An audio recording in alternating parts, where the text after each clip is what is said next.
नमस्कार.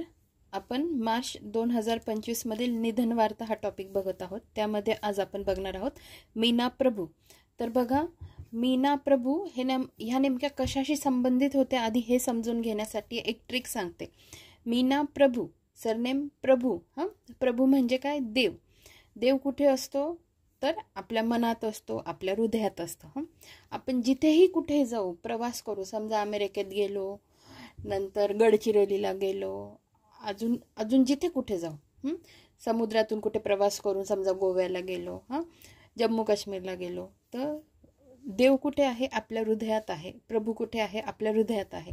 म्हणजे प्रभू कुठे? सगळीकडे प्रवास करू शकतात. कसं? आपल्या, आणि ते प्रभू आहेत, ते कुठेही उपस्थित असू शकतात. त्यावरून ते कुठेही प्रवास करू शकता, कुठेही प्रवास करू शकता. यावरून तुम्ही काय लक्षात ठेवणार की प्रवास वर्णन या लेखन प्रकाराला वाङ्मयीन प्रतिष्ठा त्यांनी मिळवून दिली.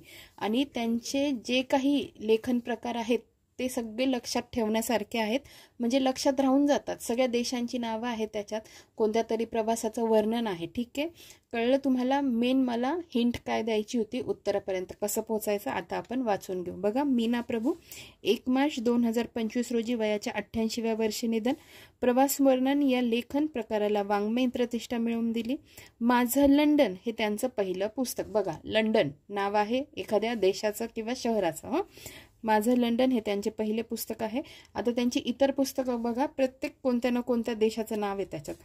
इजिप्तायन, तुर्कनामा, ग्रीकांजली, चिनी माती, गाथा इराणी, रोम राज्य, वाट तिबेटची, न्यूयॉर्क, उत्तरोत्तर अपूर्व रंग. ठीक आहे, उत्तर टिक होतील तुमचे. आता 2024 महाराष्ट्र साहित्य परिषदेचा जीवन गौरव पुरस्कार त्यांना देण्यात आलेला आहे. तर अशा पद्धतीने मीना प्रभू आपल्याला एकदम व्यवस्थित लक्षात राहतात. धन्यवाद.